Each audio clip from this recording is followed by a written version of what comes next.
La noche en Veracruz puede ser un manto pesado, denso, cargado con el aroma dulce y enfermizo de la caña de azúcar y la humedad salada que se arrastra desde el Golfo.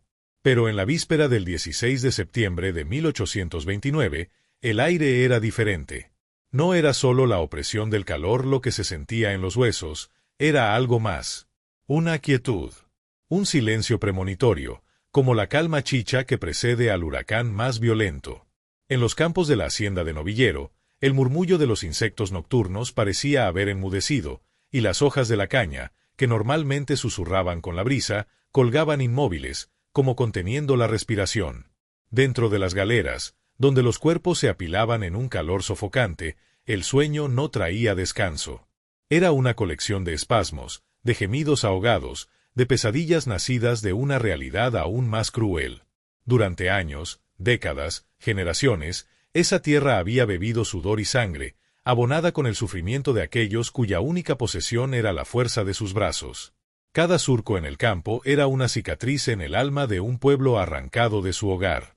Cada tallo de caña, un monumento a una vida robada. Y sobre todo ello, reinaba el látigo. El látigo y la voz de los capataces. 9 de ellos. 9 sombras que se proyectaban largas y terribles bajo el sol veracruzano. Eran los amos del dolor, los arquitectos de la miseria. Sus nombres se susurraban con una mezcla de odio y terror. Eran la encarnación de un sistema que despojaba a las personas no solo de su libertad, sino de su humanidad. Los convertían en cosas, en herramientas de carne y hueso.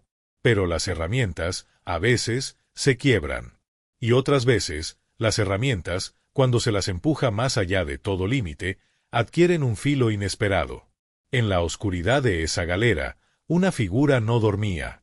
Sus ojos, acostumbrados a la penumbra, estaban abiertos, fijos en la nada. No eran los ojos de una víctima.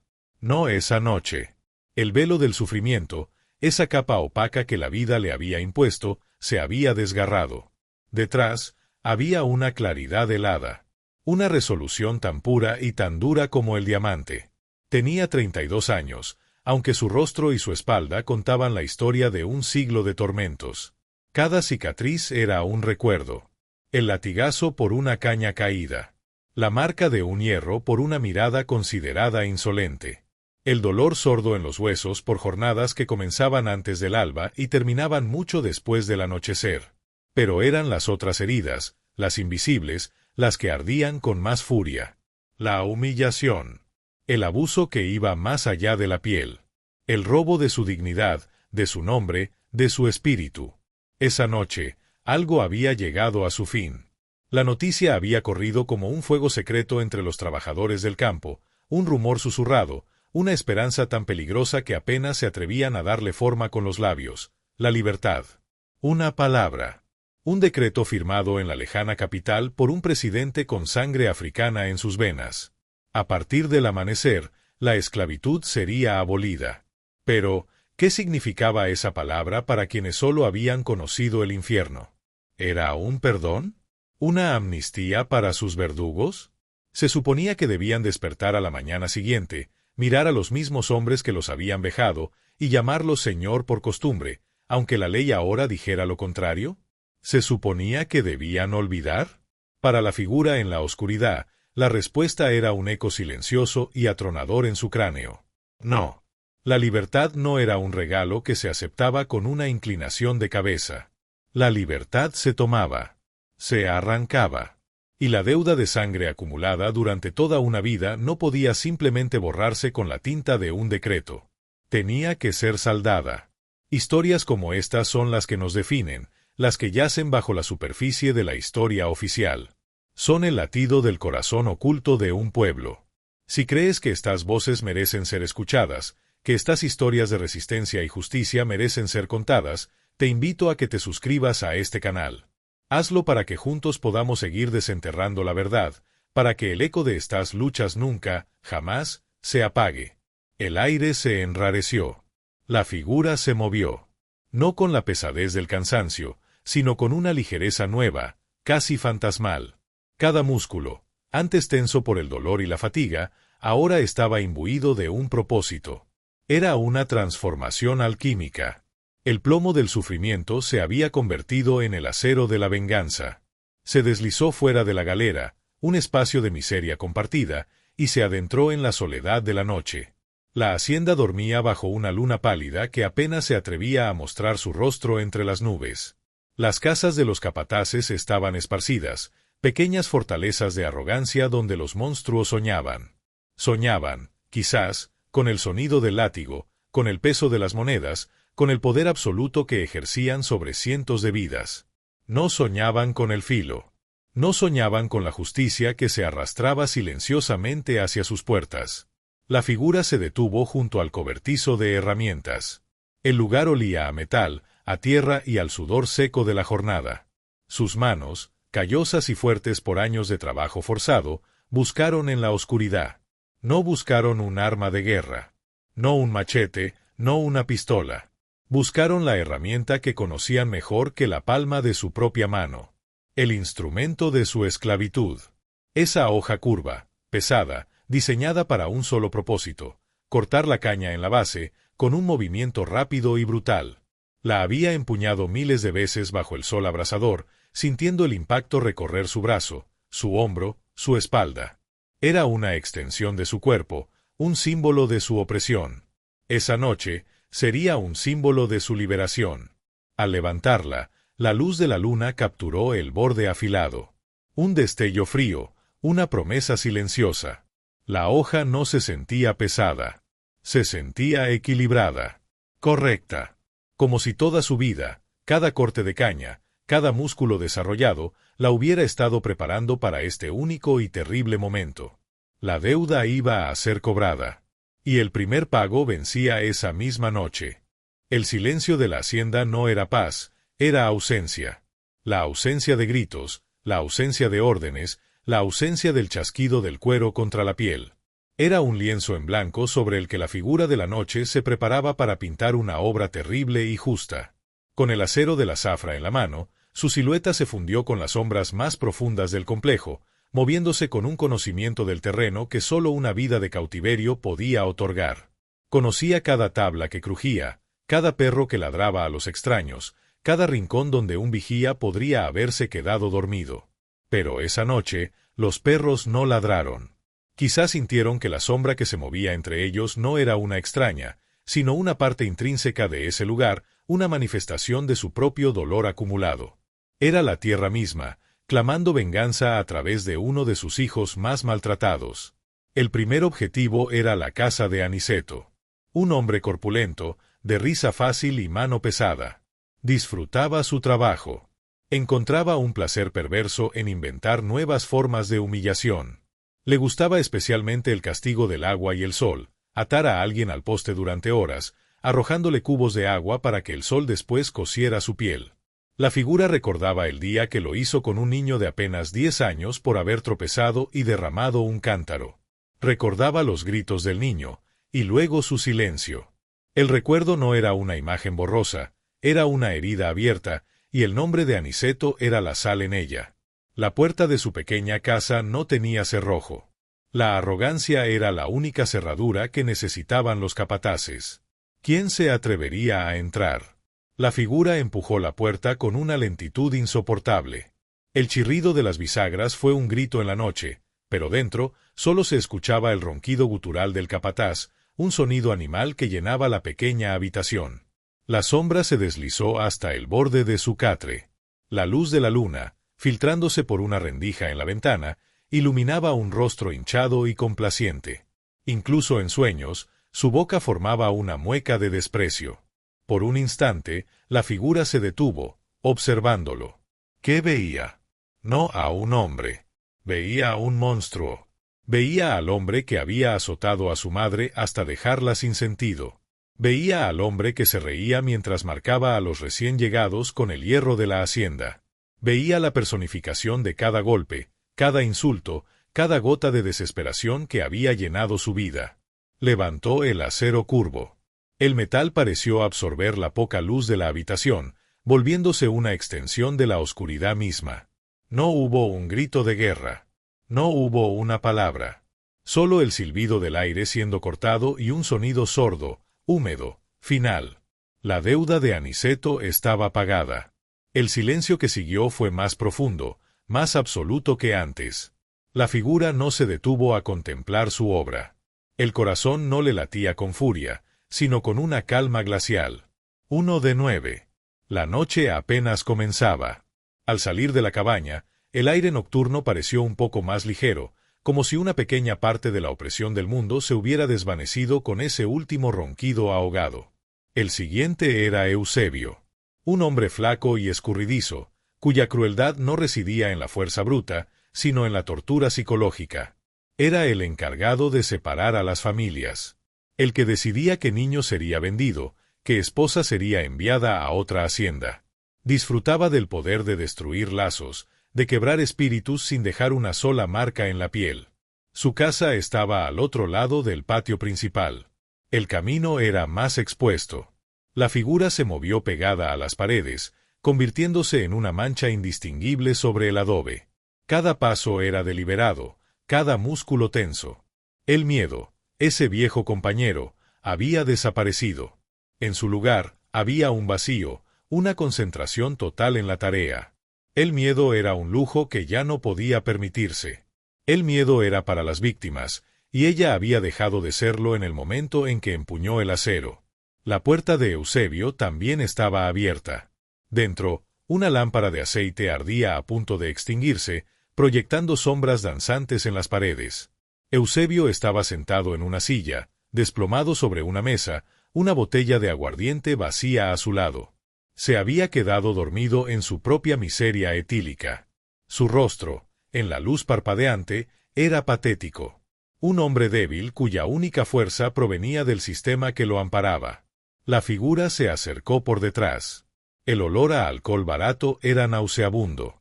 Por un momento, recordó el aliento de ese hombre en su rostro cuando, años atrás, se la había llevado a ella, una niña, para presentarla a un posible comprador, describiendo sus atributos como si fuera un animal de carga.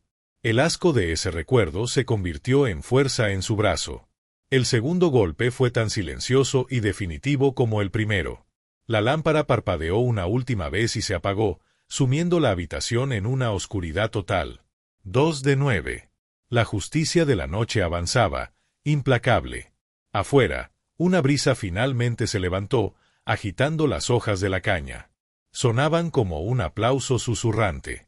La hacienda seguía dormida, ignorante de la purga que se estaba llevando a cabo en su corazón. La figura vengadora continuó su camino, su silueta recortada contra la luna que ahora se asomaba con más audacia. Ya no era solo una trabajadora del campo. Era un espectro. Un ajuste de cuentas. La encarnación de una justicia que el día, con sus leyes y sus decretos, nunca podría ofrecer. La justicia que solo puede nacer en la más profunda de las oscuridades. La noche había encontrado su ritmo, una cadencia macabra marcada por el sigilo y el acero. La figura, que ahora tenía un nombre susurrado solo por el viento de la historia, Catarina, se movía con una fluidez que desmentía la brutalidad de su misión. Cada paso era una nota en una sinfonía de retribución. Ya no había vacilación. El acto inicial, el cruce de ese umbral irreparable, la había templado. El alma, antes agrietada por el sufrimiento, se había solidificado en un núcleo de propósito inquebrantable. El tercer nombre en su letanía mental era Fermín. Fermín era diferente. No era tan físicamente imponente como Aniceto ni tan sutilmente cruel como Eusebio. Su vicio era la vigilancia. Era los ojos y los oídos del amo. Un hombre que encontraba placer en el acto de delatar, de exponer la más mínima transgresión para ganarse el favor de sus superiores. Un susurro de rebelión, una porción extra de comida compartida, una oración a un dios prohibido, nada escapaba a la red de Fermín. Fue él quien denunció la fuga de su hermano mayor años atrás.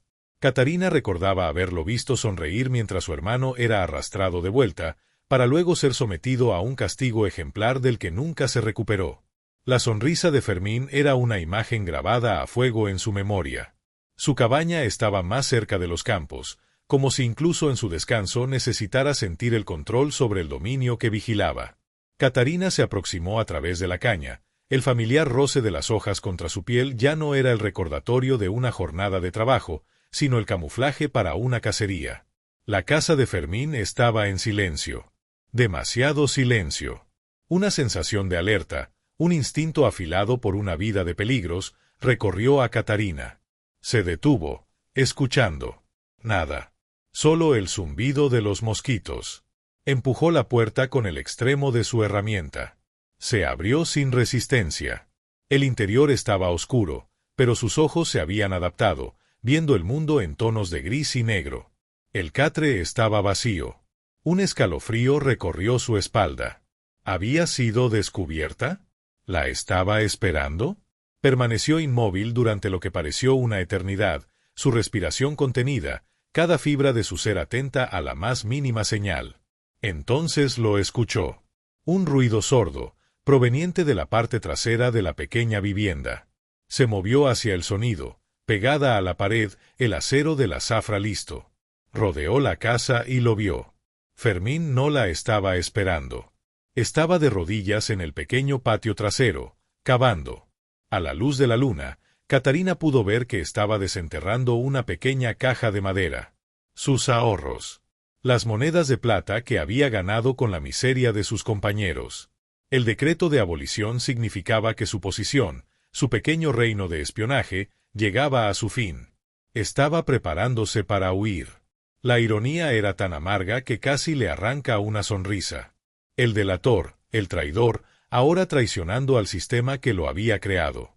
Estaba tan absorto en su tarea, tan concentrado en su propia y egoísta supervivencia, que no sintió la presencia detrás de él hasta que fue demasiado tarde. Catarina no le dio tiempo a volverse. No le concedió el lujo de ver el rostro de su juicio final. El golpe fue descendente, preciso. La sonrisa de Fermín, esa que había atormentado sus sueños durante años, nunca volvería a formarse. 3 de 9. La caja de madera cayó al suelo, abierta, y las monedas de plata se desparramaron por la tierra, brillando como lágrimas de luna. Catarina no les dedicó una segunda mirada. No era por dinero. Era por algo que el dinero nunca podría comprar, la redención a través de la justicia. La justicia de su propia mano. Dejó el cuerpo de Fermín junto a su inútil tesoro y se adentró de nuevo en la noche. Su confianza crecía con cada acto. La hacienda, antes una prisión ineludible, ahora era su territorio, un tablero de juego donde ella, por primera vez, movía las piezas. El siguiente era Romualdo. Un hombre viejo y amargado, cuyo resentimiento con el mundo se manifestaba en una crueldad mezquina hacia los más débiles. Le gustaba usar una vara delgada y flexible, no para incapacitar, sino para infligir un dolor agudo y punzante, especialmente en los niños y los ancianos. Su casa estaba junto a los establos. El olor a animal y a heno era fuerte. Catarina se acercó, la brisa nocturna llevando consigo los sonidos de los caballos moviéndose inquietos en sus puestos. Quizás los animales, con su sensibilidad pura, sentían la tensión, la sangre, la extraña y terrible energía que impregnaba el aire. La puerta de Romualdo estaba entornada. Una luz se filtraba desde el interior. Catarina se asomó por la rendija. El viejo capataz no dormía. Estaba sentado en una silla, limpiando meticulosamente una pistola. Un arma que rara vez usaba, pero que era el símbolo último de su autoridad. En ese momento, Catarina se enfrentó a una elección. Podía esperar a que se durmiera, o podía actuar. La espera era segura, pero algo dentro de ella, una impaciencia nacida de décadas de espera, la impulsó hacia adelante. No iba a esperar más. Ni un minuto más. La historia nos cuenta grandes batallas y las decisiones de reyes y generales. Pero a veces, la historia más profunda, la que realmente importa, es la de una sola persona que decide que ya ha esperado suficiente. Que la justicia no puede ser postergada. Si estás de acuerdo, si sientes el poder en este momento de decisión, te pido que te unas a nosotros. Suscríbete, porque al hacerlo, te aseguras de que estas historias de valor individual y colectivo no se pierdan en el tiempo. Ayúdanos a mantener viva la llama de la memoria. Catarina respiró hondo y empujó la puerta. Romualdo levantó la vista, sorprendido. Sus ojos se abrieron de par en par, primero con confusión, luego con el amanecer del terror al reconocer la figura que entraba en su habitación. Vio a la mujer que había atormentado durante años, pero ya no vio a la víctima sumisa. Vio algo nuevo, algo primordial. Vio a la muerte. Dejó caer la pistola, que golpeó el suelo de madera con un estruendo. Intentó decir algo, quizás un nombre, quizás una súplica. Pero su voz no salió. Catarina cruzó la habitación en 2 zancadas. El acero curvo se alzó, bloqueando la luz de la lámpara por un instante, creando un eclipse de terror. El cuarto golpe de la noche resonó en la pequeña habitación, y luego, solo el sonido del aceite chisporroteando en la lámpara. 4 de 9. La mitad del camino aún estaba por recorrer, y el amanecer de la supuesta libertad, estaba cada vez más cerca. La noche se había vuelto un confesionario. Cada cabaña visitada era un santuario oscuro donde los pecados de una vida eran escuchados y absueltos por el filo de un instrumento de cosecha. Catarina no sentía fatiga. La adrenalina, o quizás algo más profundo, una fuerza extraída del dolor de generaciones, corría por sus venas. Era una autómata de la retribución, su cuerpo un mero vehículo para un acto de equilibrio cósmico que se había demorado demasiado. 4 habían caído. Quedaban 5. 5 sombras que aún respiraban, ignorantes de que la personificación de sus crímenes caminaba hacia ellos. El quinto hombre era Vicente, un individuo conocido por su temperamento volátil y su fuerza bruta. Su placer no era sutil, era el estallido de violencia, la sensación de un puño contra la carne, el sonido de un hueso al romperse.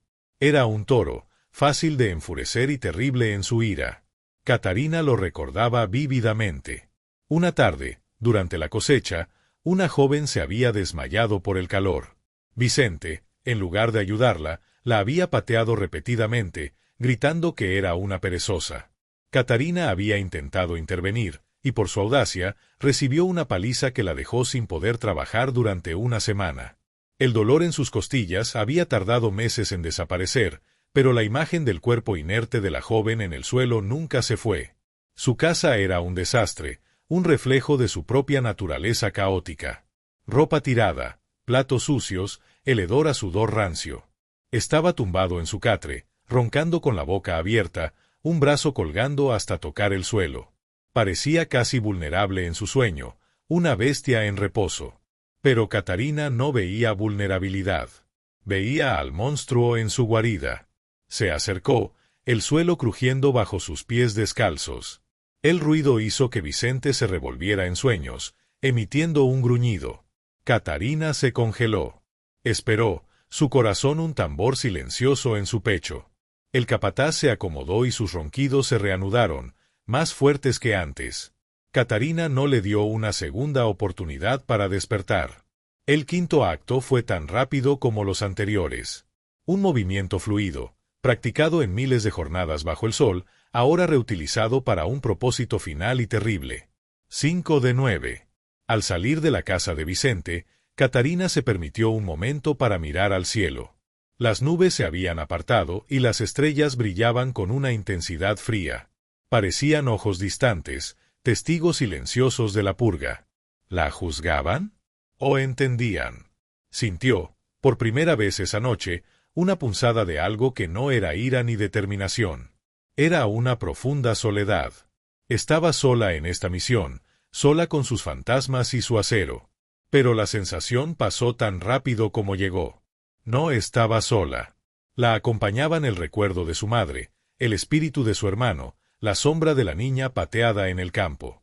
La acompañaba cada alma que había sufrido en esa tierra maldita. Su soledad era una multitud. El sexto capataz, Silvestre, vivía en una pequeña casa anexa a la del administrador principal, una posición que le otorgaba un estatus ligeramente superior y una arrogancia a juego. Silvestre no se ensuciaba las manos a menudo. Su crueldad era administrativa.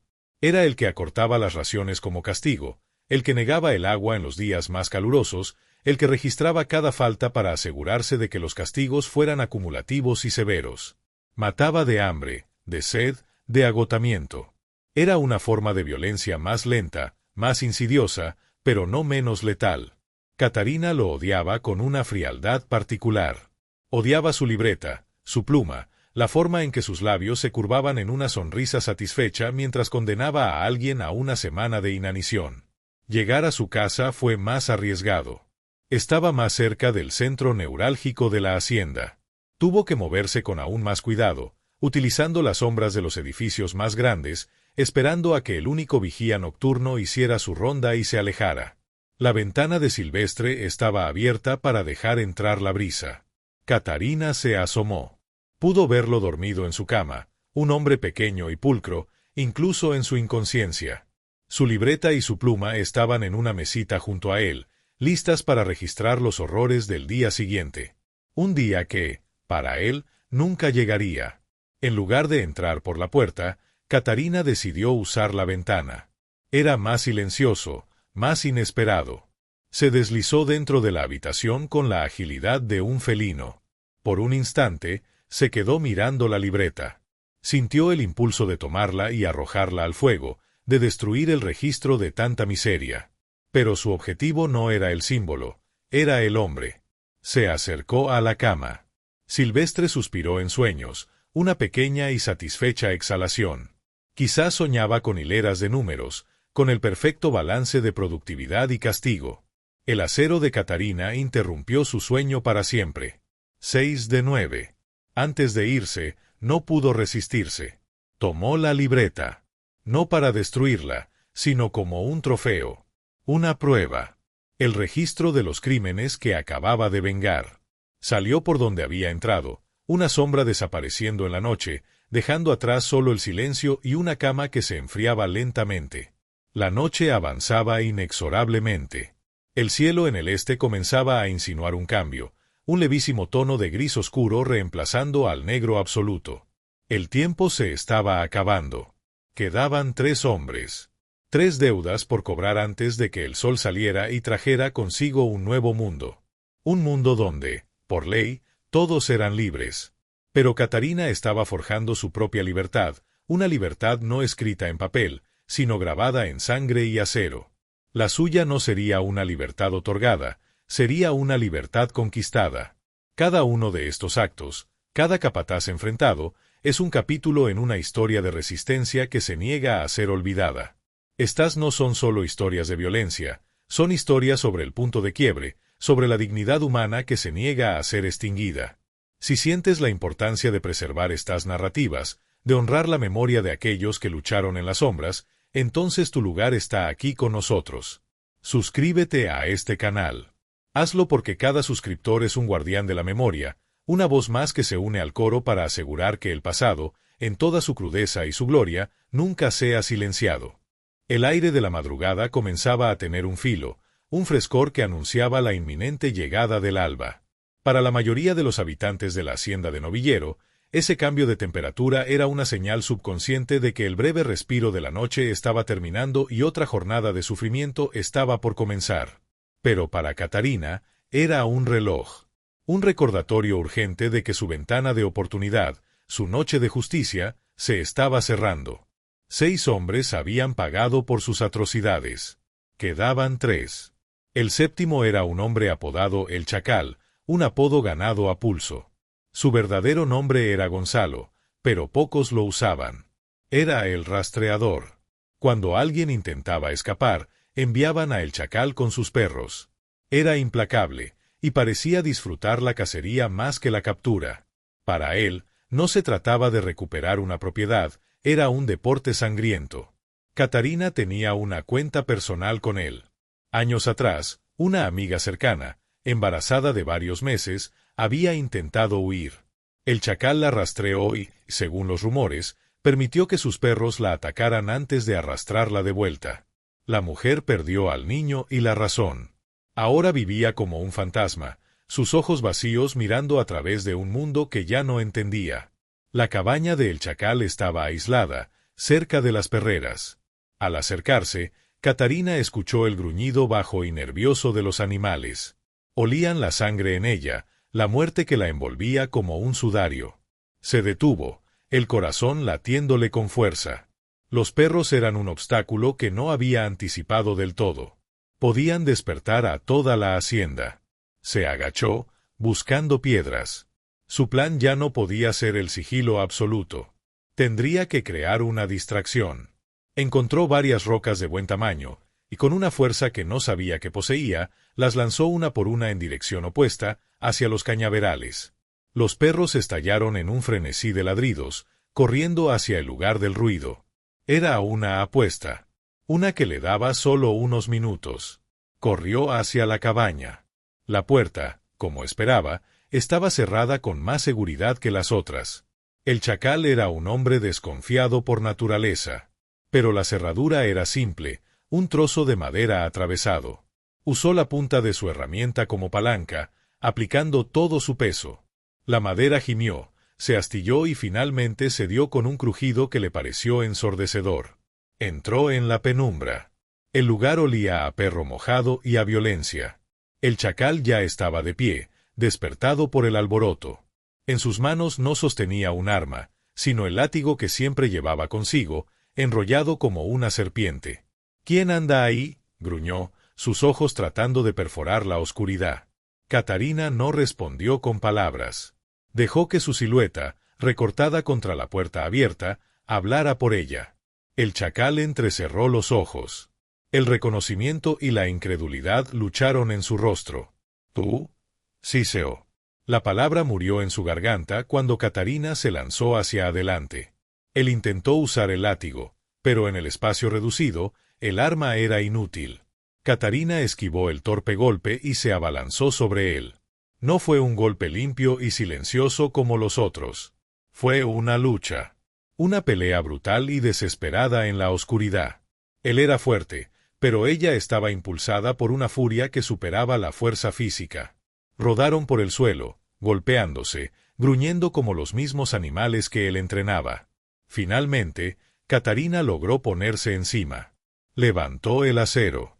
Los ojos del chacal se abrieron de par en par en el último segundo, reflejando la hoja curva que descendía. 7 de 9. Salió de la cabaña, jadeando, con nuevos rasguños y moretones, pero con la deuda de su amiga saldada. Los perros seguían ladrando a lo lejos. El tiempo corría. El octavo hombre era el más joven de todos, un muchacho llamado Ignacio que había sido ascendido a capataz recientemente. Su juventud no lo hacía menos cruel. De hecho, parecía estar tratando de demostrar su valía superando en brutalidad a los veteranos.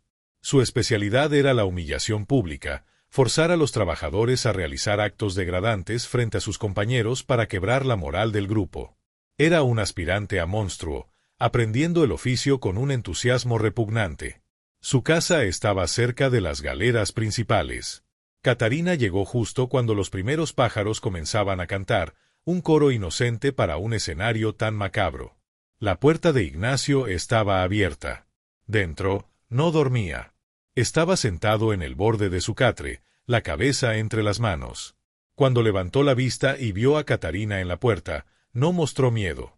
Solo una extraña resignación. —¿Vienes por mí también? —preguntó, su voz apenas un susurro. La pregunta descolocó a Catarina. ¿Sabía? ¿Había escuchado algo? —Escuché los perros —continuó Ignacio, como si le leyera la mente—. Y antes, un ruido. Supuse que esta noche, la noche antes de la libertad, algo pasaría. Catarina permaneció en silencio, su arma colgando a su lado.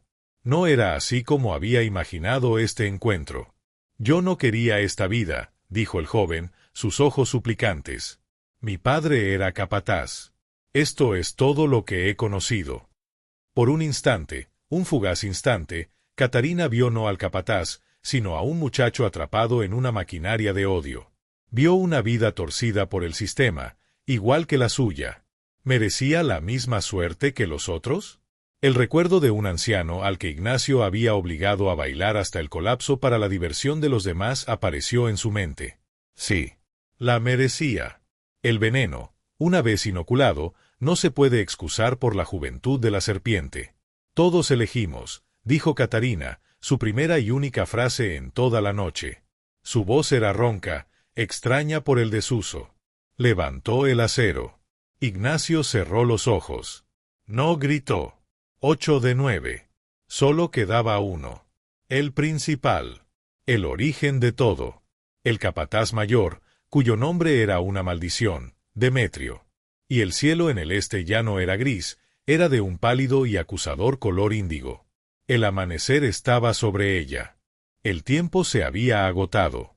El horizonte oriental sangraba con los primeros colores del alba, una herida de luz que amenazaba con exponer los secretos de la noche. Catarina corría contra el sol. Solo quedaba un nombre en su lista, el más importante, la cabeza de la serpiente, Demetrio. Él no era simplemente un capataz, era una institución. El más antiguo, el más cruel, el arquitecto del sistema de opresión de la hacienda de novillero. Los otros 8 eran sus discípulos, sus creaciones.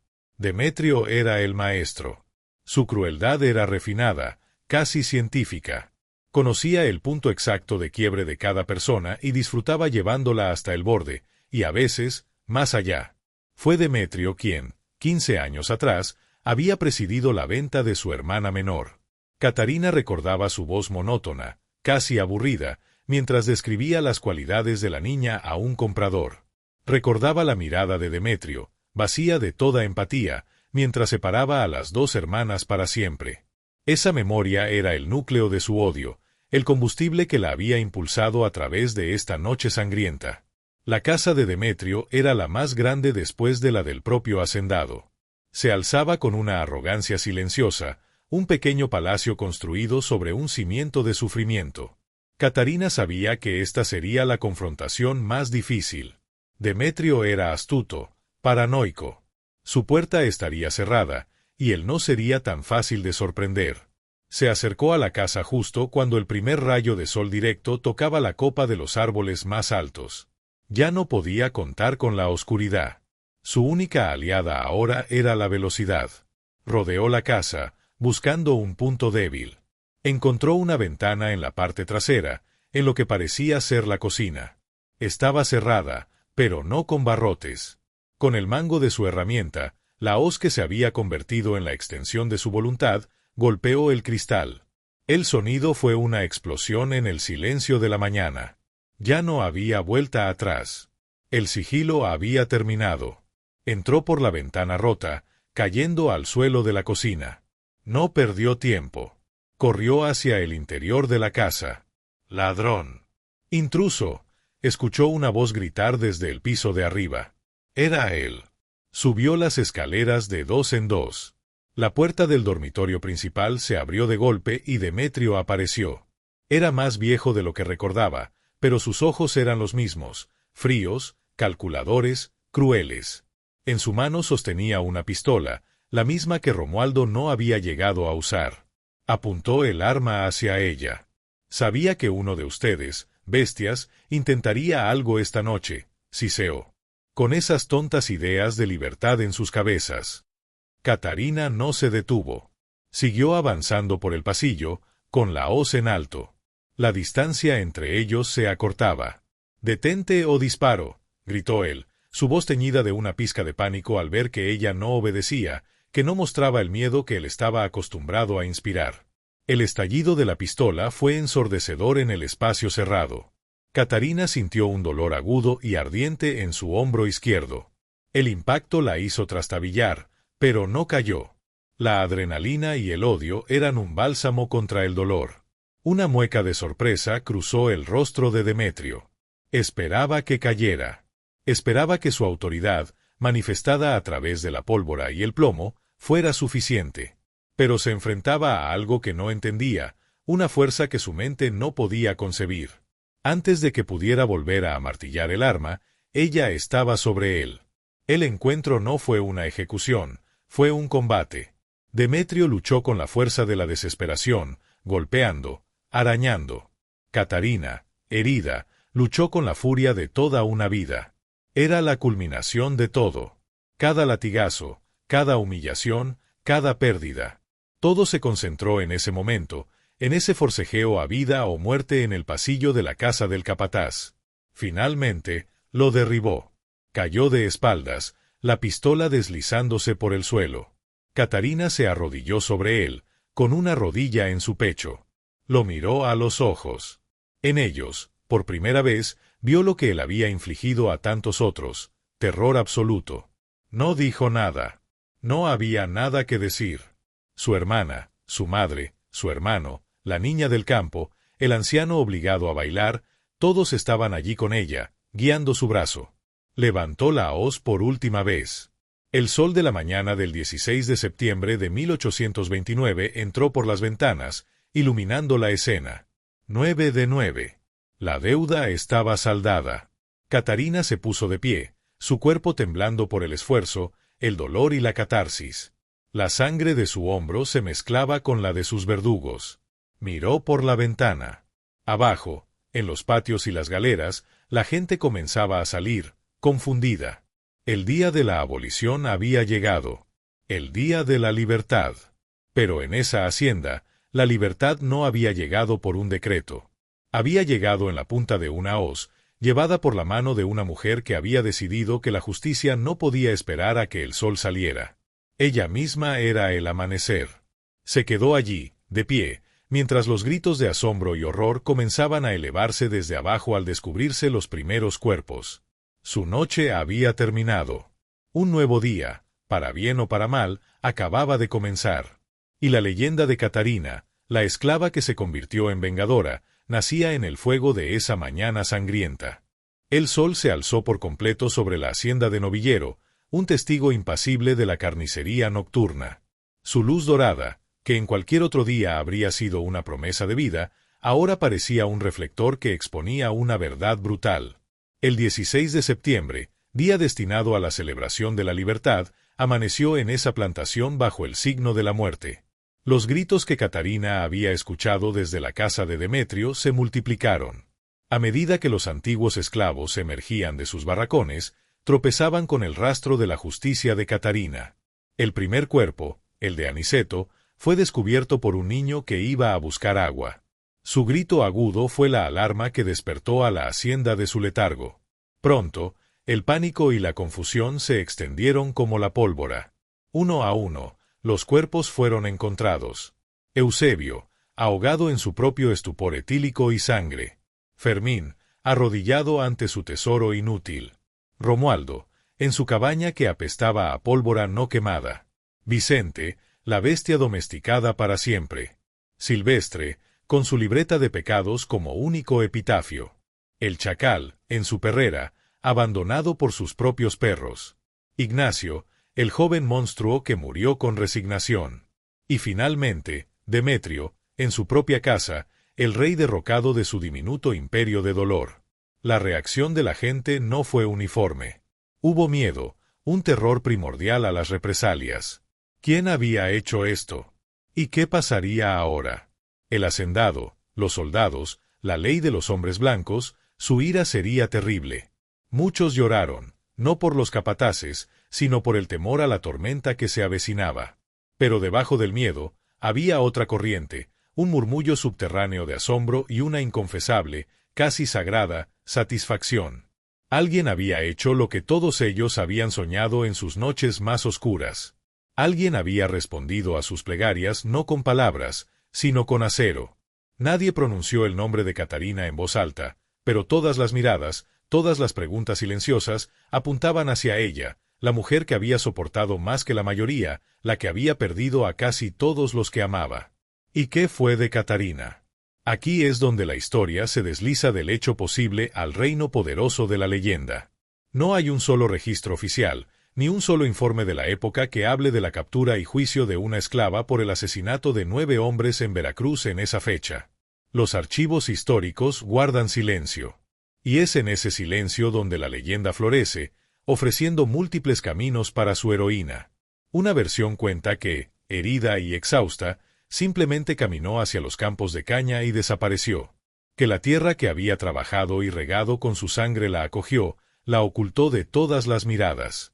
Algunos dicen que se convirtió en un espíritu de los cañaverales, una protectora de los oprimidos, y que en las noches de luna llena todavía se puede ver el brillo de su hoz entre los tallos. Otra versión, más terrenal, sugiere que su propia gente la salvó.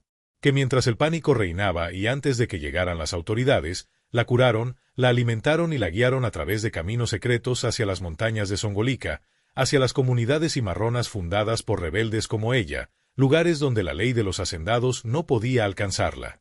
En esta versión, vivió el resto de su vida en libertad, una anciana venerada cuyas manos, que una vez empuñaron la venganza, se dedicaron a sanar y a enseñar. Una tercera versión, la más sombría, murmura que sucumbió a su herida, que después de cumplir su misión, su cuerpo finalmente cedió, y que fue enterrada en una tumba sin nombre, bajo un árbol de ceiba, para que su espíritu pudiera descansar. Pero sin importar la versión, el resultado es el mismo: Catarina nunca fue capturada. Para el mundo exterior, para la historia oficial, fue como si nunca hubiera existido. Pero para su pueblo, se convirtió en algo mucho más poderoso que una simple mujer de carne y hueso. Se convirtió en un símbolo. La historia de la Noche de la Venganza comenzó a contarse en susurros, alrededor de fogatas, de madres a hijos, una generación tras otra. Se convirtió en un relato con moraleja. Para los opresores, era una advertencia: hay un límite para el sufrimiento que un ser humano puede soportar. Para los oprimidos, era un faro de esperanza. Incluso en la noche más oscura, una sola persona puede levantarse y traer el amanecer. Se convirtió en una manifestación de la justicia popular, ese concepto tan antiguo como la propia injusticia, que postula que cuando las leyes de los hombres fallan, el pueblo tiene el derecho de crear las suyas. La leyenda de Catarina es el ejemplo máximo de esta idea: una justicia visceral, sangrienta, terrible, pero para muchos, innegablemente justa. Ahora, debemos hacer una pausa y dar un paso atrás del torbellino emocional de la leyenda. Es crucial, en nuestro viaje en busca de la verdad, confrontar una pregunta fundamental: ¿sucedió realmente? ¿Existió una mujer llamada Catarina que, en la madrugada del 16 de septiembre de 1829, masacró a 9 capataces con una hoz? La respuesta, basada en la evidencia histórica documental, es casi con toda seguridad que no.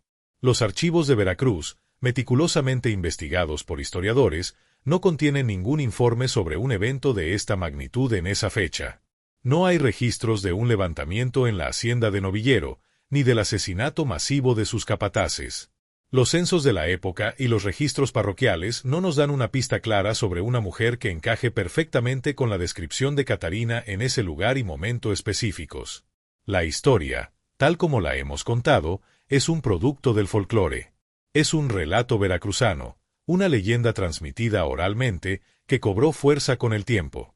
Pero aquí es donde debemos ser extremadamente cuidadosos. Declarar que el evento no es históricamente exacto no significa, de ninguna manera, que la historia sea falsa. La verdad de la leyenda de Catarina no reside en la literalidad de sus hechos, sino en la profundidad de su verdad emocional y simbólica. Las leyendas como esta no nacen en el vacío. Son la respuesta poética y visceral a una realidad histórica que a menudo es demasiado brutal para ser contenida en los secos informes de archivo. La esclavitud en México fue real. La brutalidad de los capataces en las haciendas azucareras de Veracruz fue real. El sufrimiento, la humillación, la separación de familias, la violencia física y sexual, todo eso fue la experiencia diaria de miles de personas durante siglos. La historia oficial, escrita por los vencedores, por los dueños de las haciendas, a menudo minimiza o borra por completo estas realidades. Los registros se centran en la producción, los beneficios, las transacciones de propiedad, incluida la propiedad humana. Rara vez registran el costo en sufrimiento humano. Aquí es donde interviene la historia oral, el folclore, la leyenda. Actúa como un archivo del espíritu. Preserva lo que los documentos oficiales omiten: la furia, el dolor, el anhelo de justicia. Catarina puede no haber existido como una sola mujer que mató a 9 hombres en una noche, pero Catarina existe como la encarnación de la resistencia de miles de personas. Ella es la suma de cada esclavo que escupió a un capataz, de cada mujer que resistió un abuso, de cada trabajador que saboteó una herramienta, de cada persona que soñó con la libertad y la venganza. Su historia es una amalgama de innumerables actos de desafío, tanto grandes como pequeños. Además, la leyenda está profundamente arraigada en un terreno fértil de resistencia real. Veracruz tiene una larga y orgullosa historia de rebelión de esclavos. Mucho antes de Catarina, en el siglo XVII, Gaspar Yanga, un hombre que se decía era un príncipe africano, lideró una rebelión de esclavos cimarrones que duró más de 30 años. Su lucha fue tan exitosa que la corona española se vio obligada a negociar y concederles la libertad y la tierra para fundar su propio pueblo, San Lorenzo de los Negros, hoy conocido como Yanga. Fue el primer pueblo libre de América. La existencia de héroes reales como Yanga crea el precedente cultural para la aparición de héroes legendarios como Catarina. Ella es la heredera espiritual de esa tradición de no agachar la cabeza, de luchar contra lo imposible. La elección de la fecha en la leyenda es, además, una genialidad poética. Al situar la masacre en la noche exacta en que el decreto de abolición de Vicente Guerrero entraba en vigor, el relato crea una poderosa yuxtaposición. Contrapone la libertad legal, otorgada desde arriba, con la libertad existencial, conquistada desde abajo. El decreto de Guerrero fue un acto político monumental, pero la leyenda de Catarina nos recuerda que para aquellos en el fondo del abismo, la libertad no es una abstracción legal. Es algo visceral, personal, que debe ser arrebatado de las manos del opresor. La leyenda pregunta, ¿qué vale más, la justicia del papel o la justicia de la sangre? Por lo tanto, no debemos desechar la historia de Catarina como una simple mentira. Debemos entenderla como una verdad de orden superior.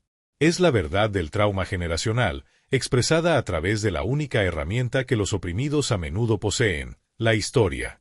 Es un monumento, no de piedra, sino de palabras, a la indomable voluntad de ser libre. El eco de la hoz de Catarina resuena a través de casi 2 siglos, no como el sonido del metal golpeando la carne, sino como un grito primordial de justicia que se niega a ser silenciado. Su leyenda, independientemente de sus raíces factuales, perdura porque nos habla de una verdad fundamental sobre la condición humana. El espíritu puede ser encadenado, el cuerpo puede ser esclavizado, pero el deseo de dignidad y justicia es inextinguible. Cuando todas las vías de apelación se cierran, cuando la ley es el instrumento del opresor y la piedad es una palabra vacía, algo en el alma humana se revela. Catarina es el nombre que le damos a ese momento de rebelión. Su historia es la crónica del punto de quiebre. Representa el instante en que la víctima se niega a hacerlo por más tiempo y se transforma en una fuerza de la naturaleza, tan implacable como el huracán que nace de la calma opresiva. Su acto, aunque brutal, no puede ser juzgado simplemente como un asesinato en masa. Dentro del contexto de la leyenda, es un acto de saneamiento. Es la extirpación quirúrgica de un cáncer que carcomía el alma de su comunidad. Cada uno de los 9 capataces no era solo un hombre, era un pilar de un sistema inhumano. Al derribarlos, Catarina no solo estaba vengando sus propios tormentos personales, sino que estaba demoliendo simbólicamente la estructura de la opresión desde su base. El simbolismo de su arma es, quizás, el elemento más poderoso de toda la narrativa. La hoz. No una espada de soldado ni una pistola de aristócrata. Era la herramienta de su propia subyugación. El mismo objeto que representaba su trabajo forzado, día tras día, bajo un sol inclemente, se convirtió en el instrumento de su liberación. Esta transformación es una metáfora profunda y universal, la capacidad de los oprimidos para convertir las herramientas de su opresión en armas de resistencia. Es el estudiante que usa los libros que le impusieron para cuestionar el sistema. Es el trabajador que usa su conocimiento de la fábrica para organizar una huelga. Es tomar la energía misma del sistema opresor y redirigirla contra él. Catarina, al levantar la hoz contra sus amos, estaba declarando que su trabajo, su sudor, su dolor, ya no les pertenecía. Reclamó su propio cuerpo y la fuerza que éste contenía. La leyenda de Catarina nos obliga a hacer preguntas incómodas. Nos obliga a confrontar la naturaleza de la justicia y la violencia. ¿Es la violencia siempre incorrecta?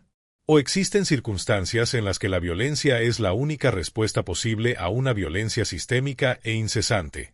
La historia no nos da una respuesta fácil. Nos presenta la brutalidad de sus actos y nos deja lidiar con las implicaciones. Nos desafía a sentarnos en el incómodo espacio entre la condena de su violencia y la comprensión total de la rabia que la motivó. Es un testamento a la capacidad humana de albergar simultáneamente la empatía por la víctima y el horror ante el vengador en que se convierte. Hoy, en un mundo que todavía lucha con la injusticia, la desigualdad y el legado de la opresión, la figura de Catarina sigue siendo relevante. Su sombra se proyecta sobre cada lucha por los derechos civiles, cada protesta contra la brutalidad, cada movimiento que clama basta ya.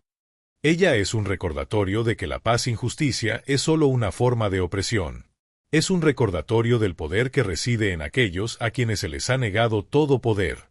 La historia de Catarina, ya sea hecho o leyenda, es un grito que atraviesa los siglos. Un grito que nos exige no olvidar las incontables historias de resistencia que han sido borradas de nuestros libros de historia. Nos exige escuchar las voces de aquellos que lucharon y murieron en el anonimato, cuya única lápida es una historia susurrada en la oscuridad.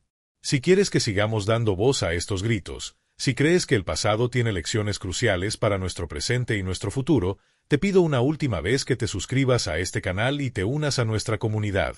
Hazlo porque cada historia recuperada es una victoria contra el olvido. Y la lucha de Catarina, su furiosa y desesperada búsqueda de justicia en la víspera de la libertad, de una forma u otra, continúa en cada uno de nosotros que se atreve a soñar con un mundo donde ninguna persona tenga que volver a levantar una hoz para reclamar su humanidad.